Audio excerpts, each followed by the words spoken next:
গত বছরে হচ্ছে আমরা চলে গিয়েছিলাম গাজীপুরের মধ্যে ভাইরাল জয়না গাছ দেখতে। এটার হচ্ছে এত ভিডিও আমার সামনে আসছিল, তো আমি না যেয়েও পারিনি। যদিও আমার বাসা থেকে বেশি দূরে না, তারপরে একদিন হচ্ছে গেছিলাম, মনে হয় রোজার আগে। আর এই ভিডিওটা আমার গ্যালারিতে ছিল, তো ভাবলাম যে একটু ভয়েস দিয়ে কেননা সবার সাথে শেয়ার করি। আর আমি এত পরিমাণের অলস যে আমার ভিডিওতে ভয়েস দিতেই ইচ্ছা করে না। ওভারঅল সবকিছু মিলিয়ে আমার কাছে অনেক বেশি ভালো লাগছে গ্রামীণ পরিবেশ, আর এরকম পরিবেশেই আমি হয়তো বেড়ে উঠেছি, এই জন্য আমার বেশি ভালো লাগে। আর আমার ক্যামেরাম্যান অতটা অ্যাক্টিভ না, সে হচ্ছে অ্যাস্থেটিক কোনো ভিডিও নিতে পারে না, যতটুকু নিছে এটাই আমার জন্য অনেক কিছু।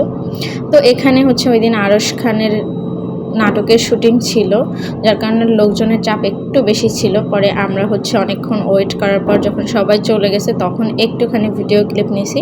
যদি কেউ এখনো এই জায়গাটায় ঘুরতে না যান তাহলে অবশ্যই যাবেন, দেখবেন আপনাদের অনেক বেশি ভালো লাগছে।